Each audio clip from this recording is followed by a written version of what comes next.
Hey everyone, my name is Ashtongleckman and welcome back to Behind the Score, where in today's episode we're going to be checking out Hans Zimmer's iconic score for The Last Samurai. So The Last Samurai was directed by Edward Zwick, and it has tons of great musical content regarding the orchestration, specifically the string writing and some of the Debussy techniques involved, which are so prevalent and strong, and also some of the thematic material, which there isn't tons of, but the stuff that there is, it's used so well throughout the movie to really progress and make the story so much more hard-hitting and emotional. And so we're going to be looking at all these different aspects, and I've selected 4 different pieces from the score that we're going to be looking at from the ground up and checking out how they were built. But anyway, you guys will be able to find the MIDI file, the stems, everything involved in the creation of this suite down below. So if you guys want to import it into your digital audio workstation and follow along during the video, you guys can do that. And also, if you guys have any questions regarding the video, please do put those down below, and I will most definitely get back to you on that. But anyways, without further ado, let's begin.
So The Last Samurai was released in 2003, and it was directed by Edward Zwick and composed by Hans Zimmer, who's also composed the score for films like Gladiator, The Dark Knight trilogy, Thin Red Line, Crimson Tide, and so many more. And it covers the story of a man named Nathan Aldrin, who was a former U.S. soldier, and he's brought to Japan to train their imperial army, in their fight against the samurai, but also just to be a more extensive military power. And he pretty much gets abducted as a prisoner of war during one of the battles, but he begins to grow a very strong relationship with the samurai as he begins to understand their way of life and their way of thinking. He grows a very strong connection with the leader of the samurai at that time, Kasamoto, and pretty much he joins them in battle, and it's a fantastic movie just with so many extraordinary, there's a few extraordinary battle scenes in the film, amazing performances, great direction by Edward Zwick, and the score plays such an important, vital role in helping the viewer to connect with that world. All the ethnic elements and the whole landscape that he creates with the music is so important. So let's talk about the team. So we have Blake Neely, who's sort of at the forefront. He was writing additional. He was also the conductor for the Hollywood Studio Orchestra, as well as an arranger and a programmer. We have Trevor Morris, who was also writing additional music. You might know him from The Tudors and also Vikings, London Has Fallen, etc. And there's also Jeff Sinelli, who's been writing additional music for Hans and a lot of remote projects for a very, very long time, over a decade now. And he just did Pirates of the Caribbean 5.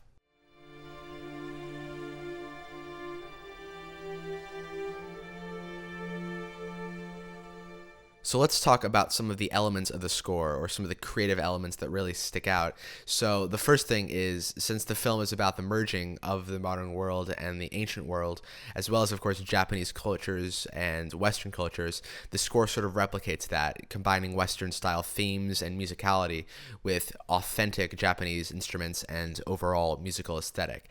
We also have the heavy use of expressive, long, drawn-out harmonies, also swells, and overall a very lush string and brass presence, and that is, of course, mainly due to the incredible Debussy writing. We also have a really rich low end characterized by 2 tubas, many times in octaves, as well as 23 cellos, and a little over a quarter of which are assigned to the lower voicing near the basses. There's also a strong attention to aesthetic and cultural integrity through the use of many authentic solo instruments coming from the Japanese musical culture, and there is also a rich batch of intense and emotional themes used throughout the film at important moments. So let's talk about the instrumentation for The Last Samurai. So the first thing you'll notice is that there are no traditional orchestral woodwinds and also no violas at all. And you would normally think if you're losing the violas, you're losing a certain sense of warmth that the instruments bring to an ensemble.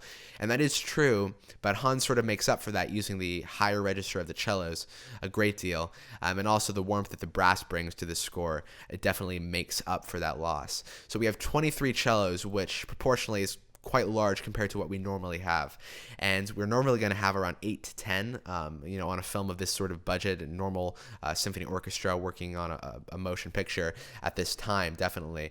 Now we sort of have more players, and we're sort of expanding our sort of palette, and there's bigger budgets and bigger films, so that of course can be expanded upon, but at this time 23 cellos is a lot. So going through the score and having a few different attempts at recreating it and analyzing the different voicing that's going on, we can guess that there were around 3 to 4 cello voices, meaning that the section was split up into 3 to 4 parts. Same with the violins as well, and also with the double basses, we can guess just from the sheer size of the sort of lower end of the score. If you listen to it, the double basses are actually playing in octaves quite a lot, and sometimes also playing in fifths as well. But the string section definitely has a pretty large Debussy setup, and that's sort of how that's all laid out. With the French horns, the trombones, and the tubas, and the brass section, we also have a little bit of Debussy going on. We have around 4 voices for the French horns. We have around 2 to 3 voices for the trombones. And then we have 2 different voices for the tubas, which is interesting because the tubas, usually if you talk to an orchestrator, they'll say you don't really need more than 1 tuba because it has such a strong timbre and such a strong presence in the orchestra, and it sort of really does stick out. And the interesting thing is a lot of the times Hans will actually use the tubas in octaves, and that really creates a gigantic low end sort of like a natural sub bass, which is definitely an integral part of creating that rich sound that the score has. Now, with the solo instruments, we have solo vocals, we have solo sort of Native American style vocals that is used a few times in the film. We have a solo fiddle, or a violin. We have a solo cello. We have a koto, which is a Japanese stringed instrument. Taiko. I'm not going to try to pronounce this next instrument because I don't want to sort of butcher it. But it is a sort of traditional Japanese woodwind instrument that is very commonly associated with that musical culture. And then we also have various flute and ethnic woodwind instruments. So here's a rough estimate of the sort of string divisi setup within The Last Samurai. And normally you'll have an orchestration teacher tell you it's violin 1, 2, viola, cello, bass. And that is true. The reason why we use it a lot is because it works quite well. But the thing that I've always loved about Hans's music is that he will constantly sort of intentionally try to push boundaries, and it definitely creates new sounds and new sort of sonic landscapes and new ideas. And of course, when you're introducing new ideas and new techniques, there's always that chance that it could not turn out right. And there's always that sense of comfort when you just stick to what you know and you just stick to what you do, because you know it's going to turn out right and you know that people are going to at least respond to it and like it. But I just love that constant feeling of wanting to do something that you haven't done before, and that's what I think is sort of a trademark of Hans's musical approach.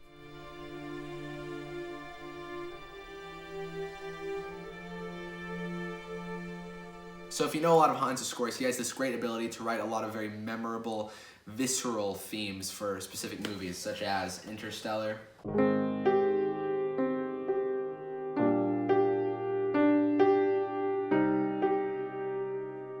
or you have Gladiator,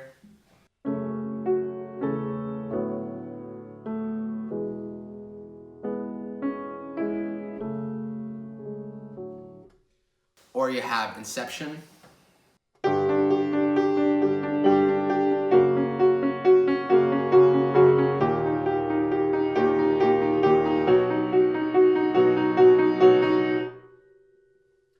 and in this film you have certain themes like these.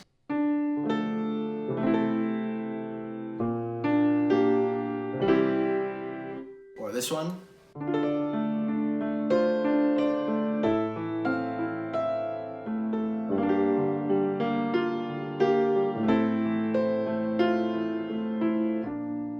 Or this one.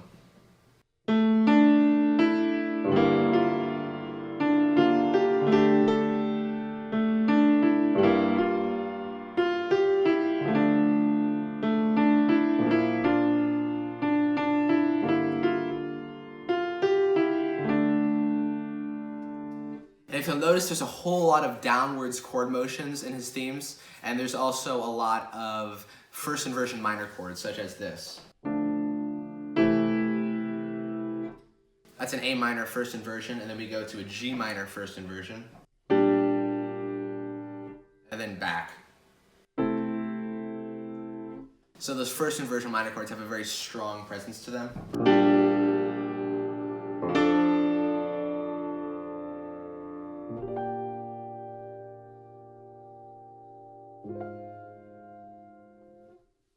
So that's just some of the main musical content, and you'll notice that the themes lend themselves a lot to using them in different ways. So you'll sometimes have sort of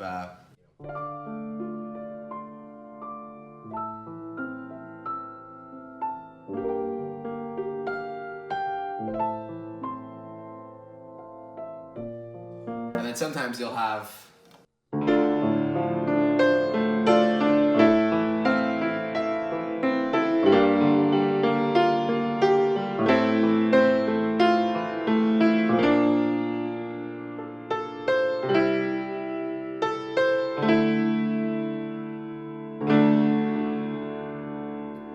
so he'll use it in different orchestration environments to really give it a different meaning and a different presence. There's just a quick look at some of the main melodic fragments that are used commonly throughout the movie.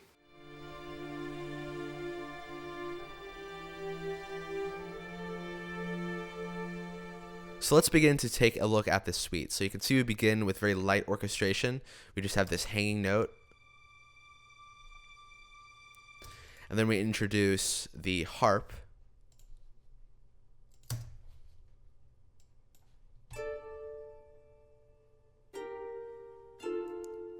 And pretty much here we have two different harps doubling each other. We have a very sort of orchestral, contextual harp. And then we have a much more sort of upfront sound from this harp. And when you combine the two together, you get a very, very nice tone. And that is also doubled with the koto.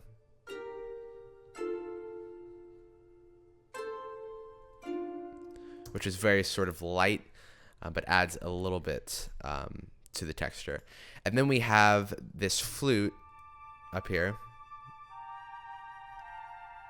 And if you listen to the recording, it's very sort of faint, very watery, very ambient. And so I use this reverb plugin from Eventide called the Black Hole Reverb. And it's a gigantic, massive reverb. And you can see all these different presets that they have. And it's sort of, if you're trying to go for the very gigantic, spatial, huge, ambient type reverb, it's great for that. And I use it a whole lot with solo instruments just to add a little bit of that type of sounds. I used it a lot for the recent score that I did for Hidden, which we had a solo violinist play, and it works really, really well with that. And it also works well in this case just to add that watery vibe to the flutes.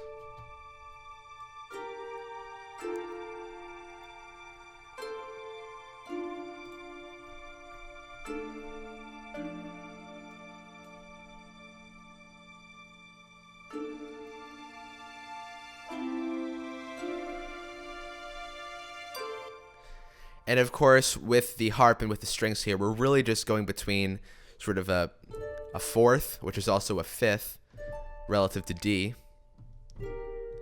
and then all of these third intervals, minor thirds, major thirds.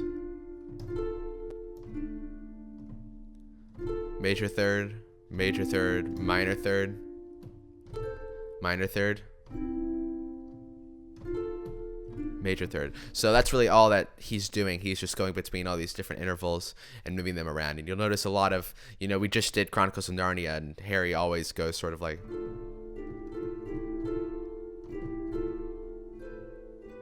going between all the different, third intervals.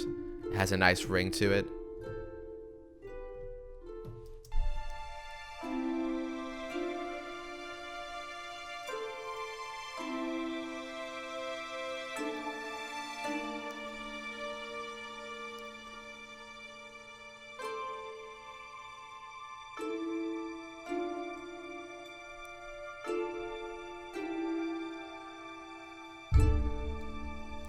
And you can see for the string passage over here, we have a sort of like very light string orchestration here.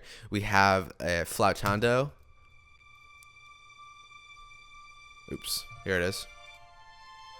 And that's being doubled by a flautando legato from Albion 5, which gives it a little bit more of a flowier feel. And then we also have a couple normal string legatos doubled on top of that, just to give it a nice edge.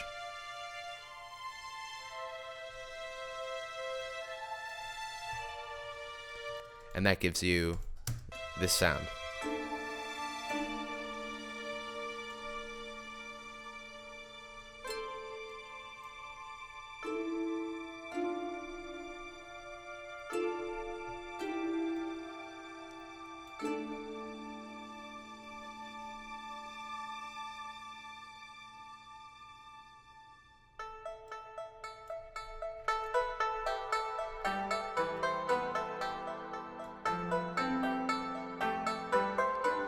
All right, so what's going on here? So we introduced this.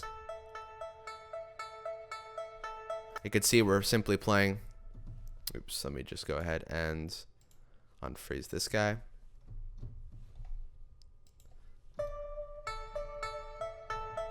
We're playing this perfect fifth. And then we have another one come in. E minor,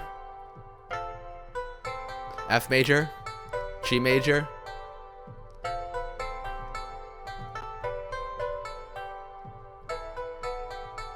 back to E minor,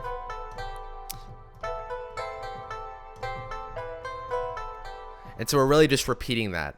And we, of course, have this sort of minor seventh here. And we have a whole lot of minor sevenths in this score, right? Or, in this case, you know, so it has a very sort of nice... Then we introduce the melody in this voice. And then we have the sort of arpeggio for the harmony in this voice. And this is actually an instrument that I found in this free library that I found online from these developers who pretty much sampled a lot of authentic Korean instruments. And this is an instrument that I found in this library. And it has a very, very sort of nice plucked sound. And I thought it worked very, very well in this specific section. So that's what we're using for the sort of harmony arpeggio. And then we also have a harp doubling this. Where is it? Here it is.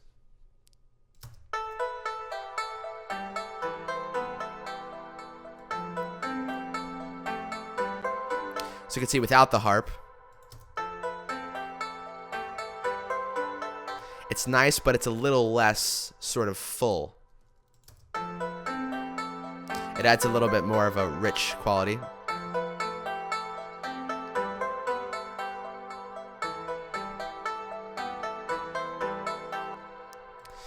And you can see we also have a long reverb tail on these as well. Well, on the main one for the melody. Which is also a black hole. So going into this first build, so this is pretty much split up between 3 different builds, and Hans is of course very, very known for this. He will repeat the exact same chord progression multiple times, and then each time it'll sort of increase in orchestration and become larger and larger and larger. It might also you know, larger in dynamics, but also larger in terms of instrumentation. He'll add, you know, brass, or in the case of Inception, guitars and more percussion, etc. And this is a very, very good example of this great technique. So you can see we begin.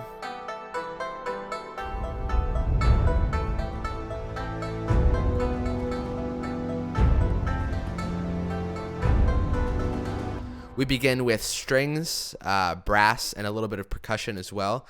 The percussion is fairly simple. We just have these downbeats. And these downbeats are from Hans Zimmer percussion, the low booms.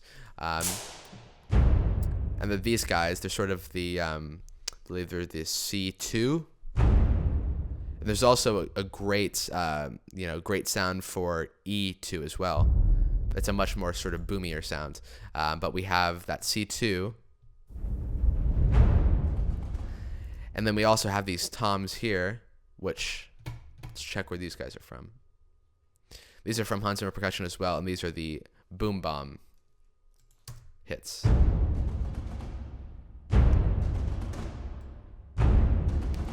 you could see on the second build, we introduce more sort of percussion. That's from the recently released Metropolis Arc 3.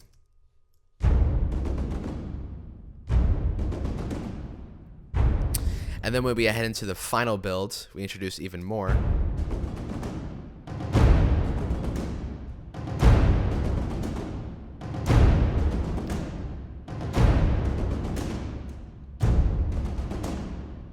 We have these percussion hits from Metropolis Arc 1.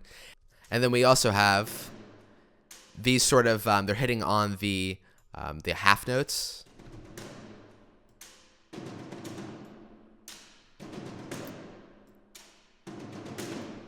And this is pretty much, let's check where this guy is from. This is from the Epic Toms from 8DO. And that's doubling at the beginning here with these toms that we have. It's a much more sort of harsher sound than the Boombas from Hans Zimmer percussion. And then, of course, we introduce more layers as we go. But that's all that's going on in the percussion. In the brass's job is really, in this case, just to really warm everything up. And you could see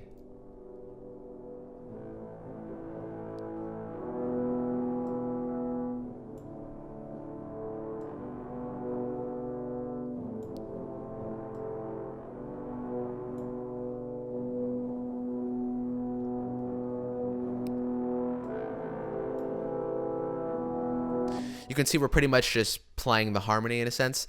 And then we have these horns, which are playing sort of short notes that sort of follow the momentum of the percussion a little bit. And so we have the trombones and the tubas supplying our sort of low end. We have the tubas on the sort of very low end. And then we have the trombones. Where are they? Here we go. We have the trombones doubling that, also known as bass trombones. And then our horns are really the ones supplying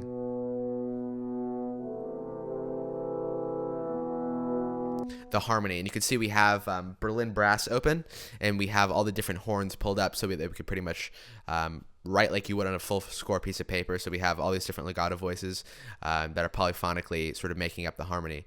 And so that's what we have going on in the brass.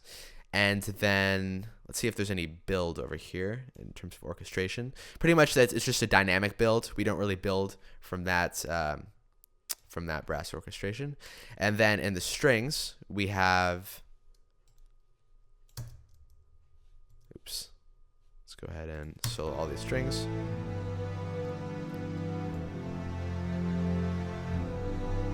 So I love using the Spitfire Chamber Strings concertino patch because it has such a super silky, lush cinematic quality. And, you know, I have different instances pulled up here for different things. You know, one I'm using for sort of more legato type stuff.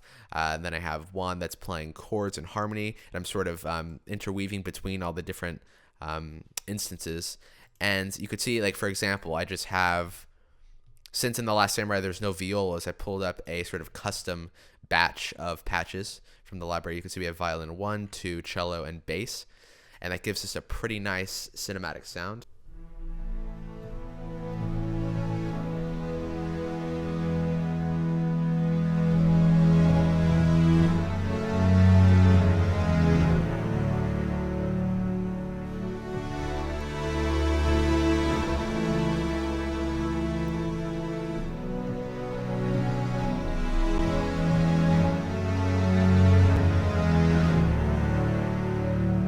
So it has a super, super nice sound to it.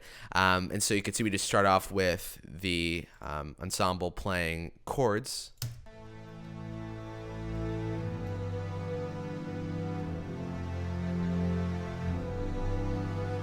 And then on the second build, we're still on the same exact chord progression, and we introduce our first sort of melody.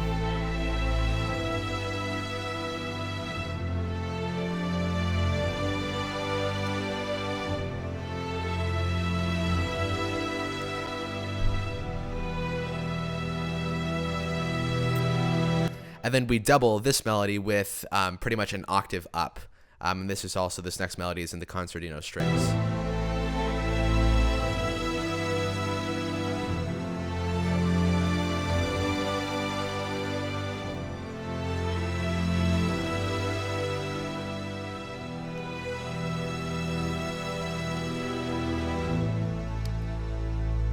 So you can see in this case, it's really just a matter of dynamic build. You know, these strings are of course building in dynamics as we go along, and then we introduce the string melody in violins 1 and 2, and then we introduce sort of the top melody. So the strings are pretty much playing in octaves here for the final build, which gives a really, really nice full rich sound to it.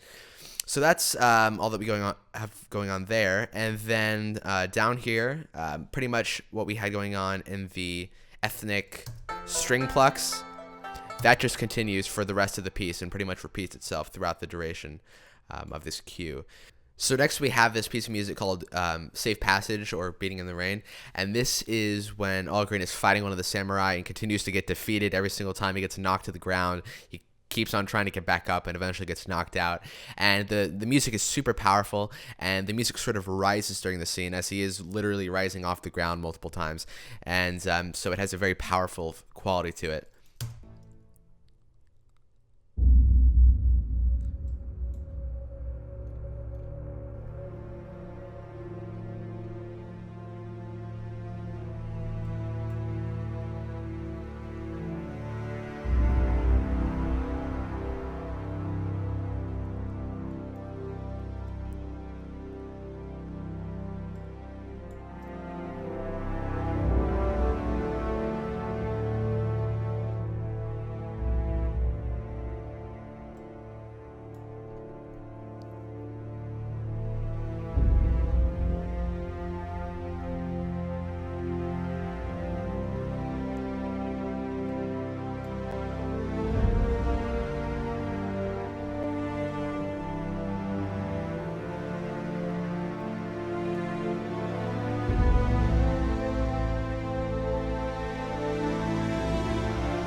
So we begin the piece of music with this sort of heavy hit, and we have these low strings that are doubled by this sort of low, creepy, ambient synth pad.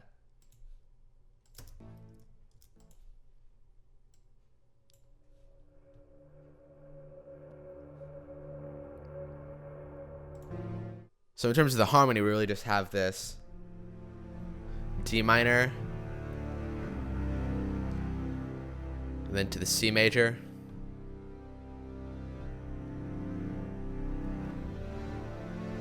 then back to D minor, then we go up to F,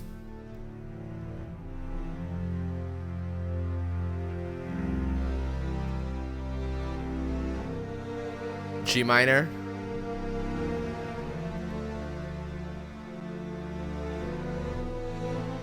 A minor,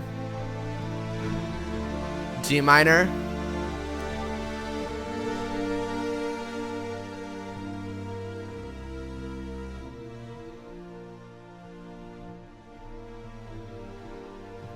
so the harmony's overall pretty simple. We're in D minor the whole time, and we start off, of course, with the strings, and then the brass come in here and provide a pretty heavy quality, especially again with the trombones and the tuba.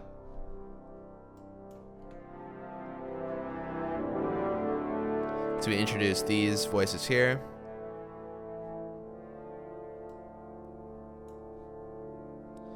And then we have this horn here.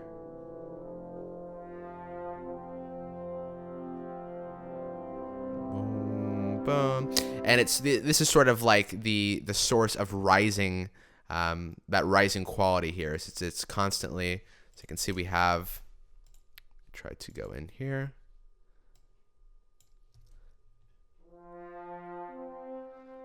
That sort of fifth, the fourth,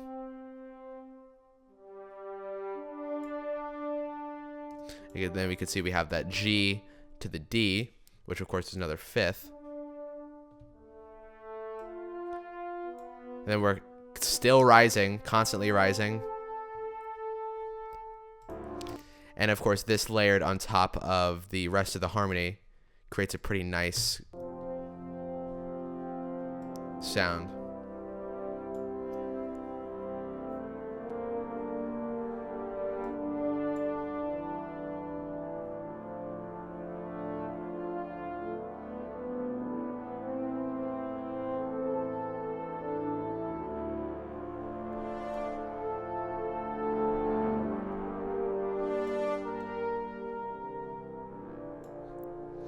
And we also have a cello, which is doubling that sort of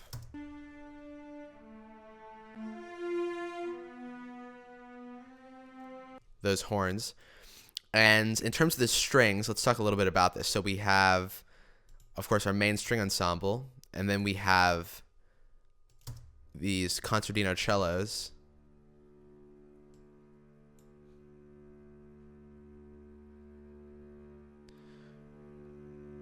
which are really just there as a layering tool. You can layer that with the... You can get a little bit more harshness because you can actually control the cello apart from the rest of the instruments. Of course, when you have an ensemble, you could only control it as a whole. But when you have the individual instruments there for you to use, you can control them in whichever way you want and blend them together in different ways. So that's why I have that. And then we also have these cellos from Albion 3 from Spitfire Audio. And this is the cello that's sort of playing the melody. So if I just solo this out.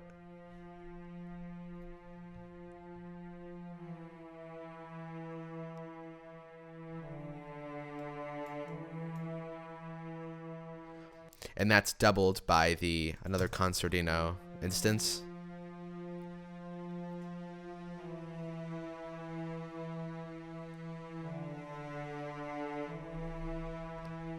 So you can see a lot of it's just about layering. And then we have, of course, the bass just to round everything off. So if I play all the strings together now.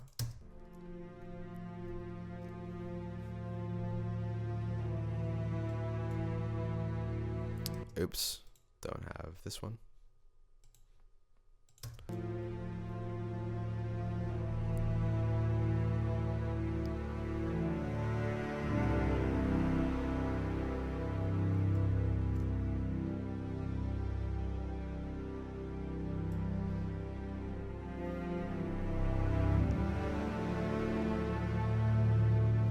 And then when we get over here to the builds, we introduce another voice.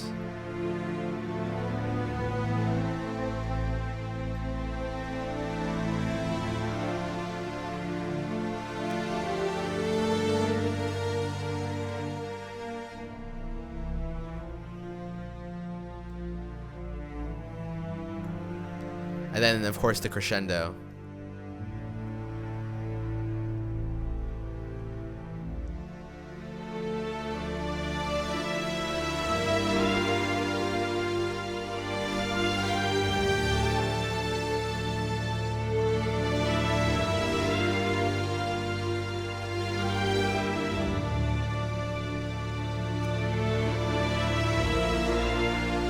And I wanted as much impact as possible for this melody here. So let's just talk about all the different instruments that are actually playing the melody. So we have this concertino patch, which is then being doubled one octave lower. And then we also have, of course, the cellos for the melody. And then finally we have these violins 1 and 2.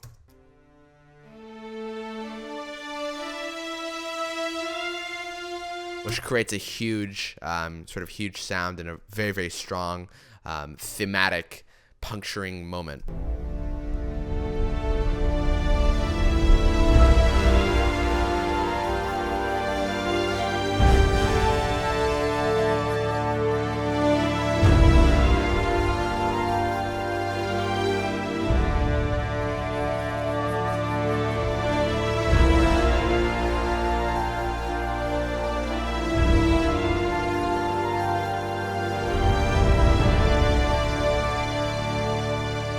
And in addition, we also have these sort of sforzando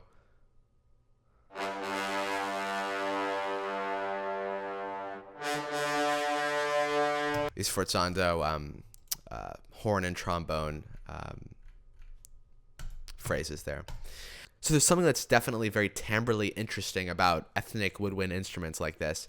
And it's just something that I'm not sure that yet you can totally capture in multi-samples. So a phrase like this is pretty hard to do without sounding like it's sampled, and it still does sort of sound like it's sampled. You know, one of the ways to combat that would be to actually get a live performer who knows how to play this instrument, and that's of course what they did on the soundtrack. But in order to play in this very expressive human way, especially for these super short transitions,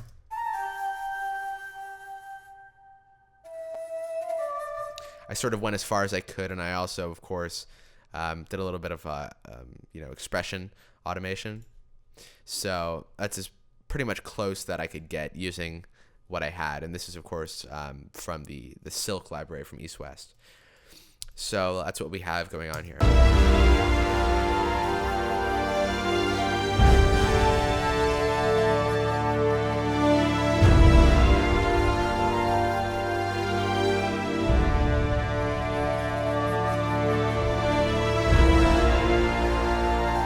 And then we, of course, also have these booms.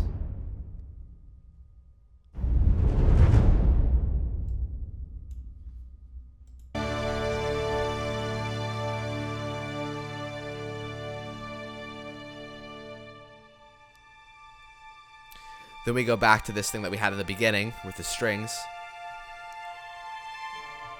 So in bar 25, 125, we sort of made our transition into a small measure piece. And we sort of repeat what we had going on at the beginning.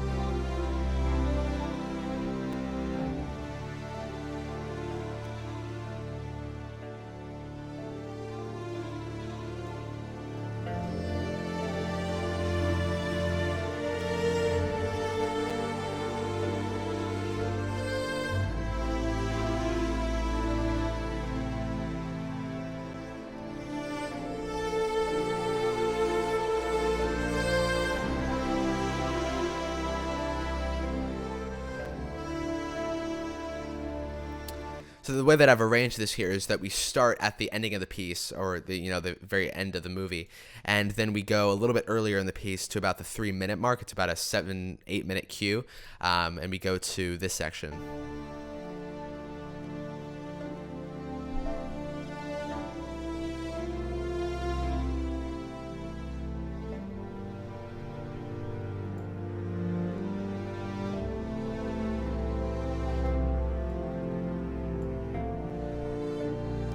So let's talk about what's going on harmonically speaking. So let's pull this up. So you can see we start in D minor.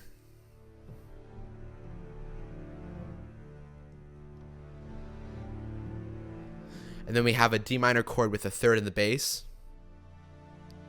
And then a G minor chord. A minor chord. B flat major.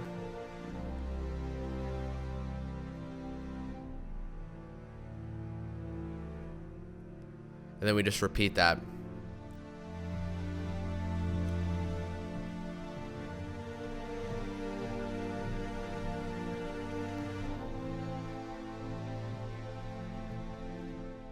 And we just sort of repeat that over and over again, until we eventually get to this part.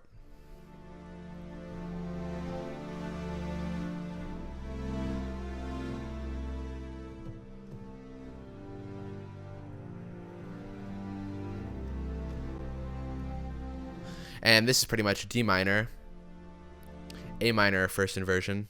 So with that third in the bass, G minor, then back to the A minor first inversion. So let's talk about what's going on in our strings, because of course this is the most important part in this specific cue.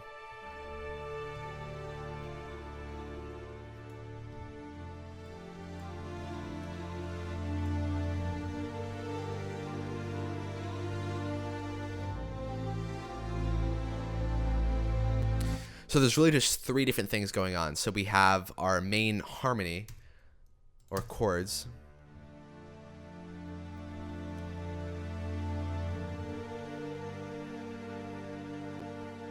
And then we also have our main melody.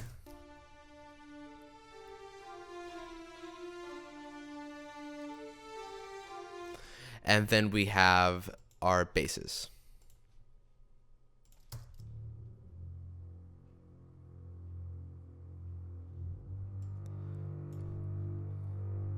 And then we also have this violin legato doubling the melody, which gives it a little bit more of a legato quality, but I just love the tone here. and then all together sounds like.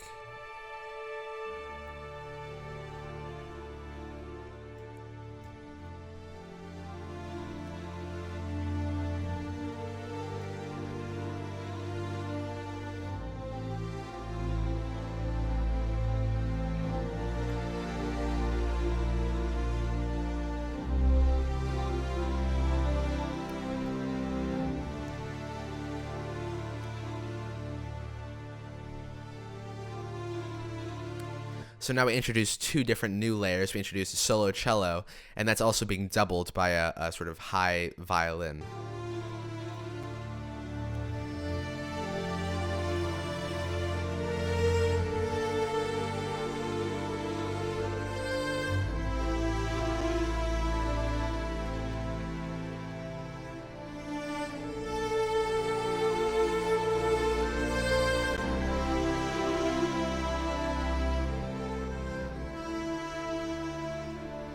And similarly to Beating in the Rain, that cue that we just looked at beforehand, we have our melody go into the cellos.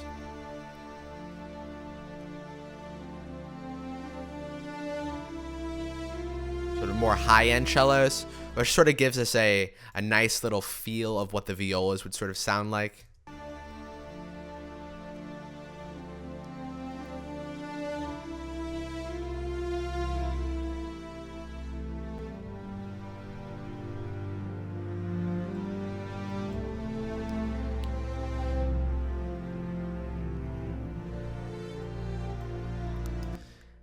And then pretty much that is being doubled, that line in the cello. Here, let me just unsolo this. So we have this. That's being doubled by concertino here.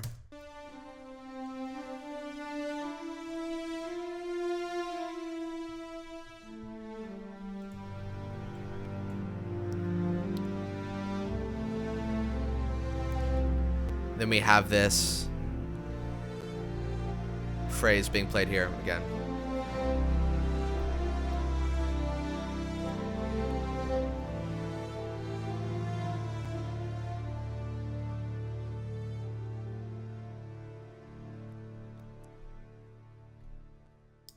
So that's all that we have going on in our strings. And then in our ethnic woodwinds and harp, we just have this very slow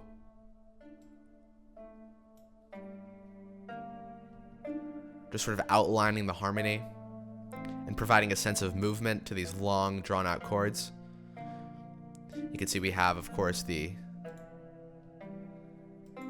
koto doubled by the two harps that we have.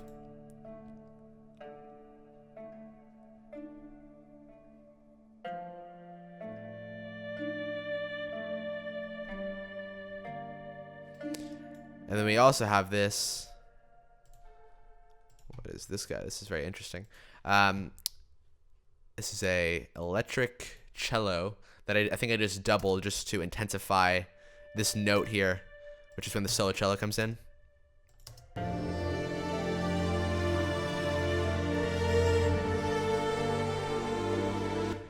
Now let's travel up to our brass department to put it in the way of Junkie XL.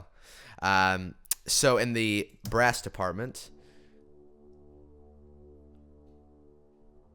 start off with just our trombones, which are doubling sort of the low strings. Then we have two horns come in. Our third horn.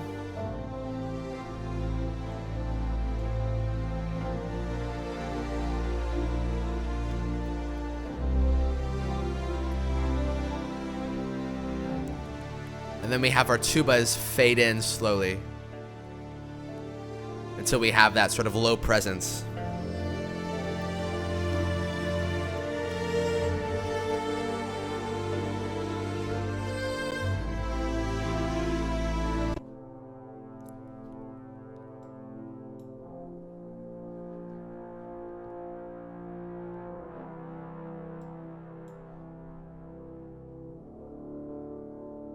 So Sorry for some of those playback issues. And then we come in with our third horn.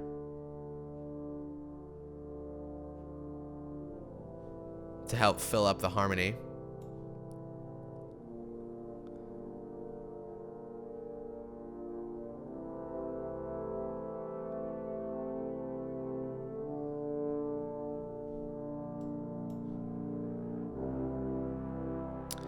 And you can see, if you analyze a lot of John Williams scores or scores in general, you realize that instruments aren't playing sort of all the time. And so a lot of the times with samples, we just sort of, we'll pull up a patch and we'll sort of play the part through.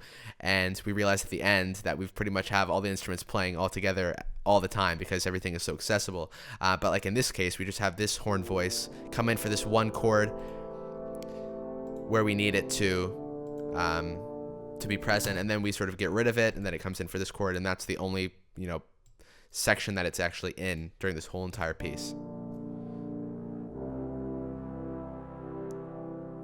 So that is all that we have going on in this specific cue. But anyways, that is just a breakdown of these 4 cues. Let me know if you guys have any questions regarding, you know, orchestration, composition techniques here, or anything that I didn't cover. Please do let me know, and I'll definitely get back to you on that. But let's head into our technical overview.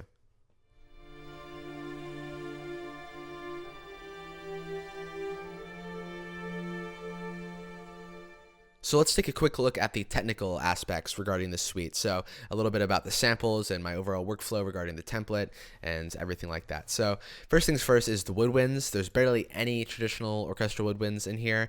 I just used this flute patch from Berlin Woodwinds that I ran through that Eventide reverb. And then we have Berlin brass for a large bulk of my brass. And you can see we have horn 1, 2, 3. We have a horn ensemble. Then we have Metropolis Arc, 3 horns for sort of the hard-hitting, aggressive melodic lines. And then we have a sforzando, and then we have a decrescendo, and then the tuba. So that's what we have going on in there. And then for the brass shorts, I'm using this patch from the Native Instruments Symphony Brass. And I actually call this Hans Zimmer horns short because this so much reminds me of the Hans Zimmer sound.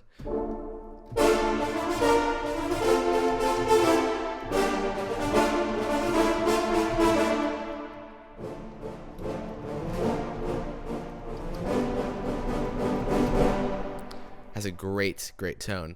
And then we have the trombones from that same library, which have a nice full rich sound.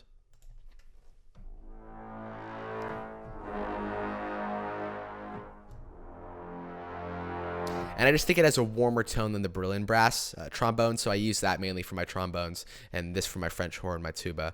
And then we also have a little bit of Caspian for those sforzandos over here. So the percussion is fairly simple compared to something like The Dark Knight, or in the extremes, something like Man of Steel. We have some low booms, taikos, hits. We have a little bit of sort of ethnic drums and stuff like that. But I went over the percussion previously in the last segment, so no need to go back into that. But in terms of the strings, I'm using a few different things. For the sort of main high string legato lines throughout this piece, I used the Berlin Orchestra Inspire Violins 1 and 2 legato patch because I think it has a really great rich sound to it. And then I also have for my sort of main strings, I'm using the Spitfire Chamber Strings Concertino patches. You can see I have 4 of them loaded up. And then in terms of the legato, well, we do have some basses from Spitfire Chamber Strings. And then we also have Flottando Legato from Albion 5, which works well with the Flottando here from Mural and Albion 2. Then we have some cellos from Albion 3, Iceni, which are great for cello melodies. And then we have a few different legato patches from Spitfire Chamber Strings. And then we also have a couple patches from Mural, which is now symphonic strings from Spitfire. So I'm using a few different things for different overall sounds.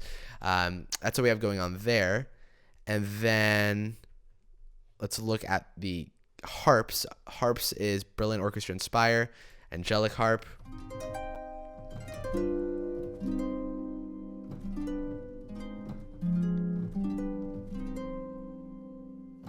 great sound. And then for the synths, there's pretty much no synths going on here other than this one patch from Eduardo Tarante's Era 2, and that is this.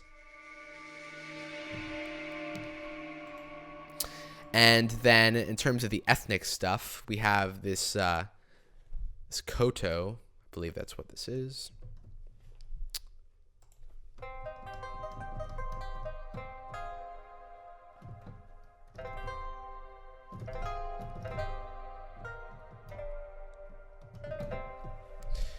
And then this library from that authentic Korean free library.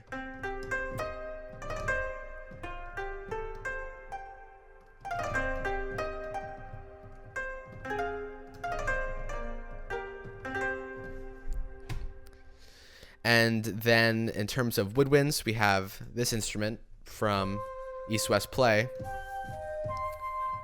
the Silk library. So pretty much the way that my template runs is I have all of these things minimized when I start out,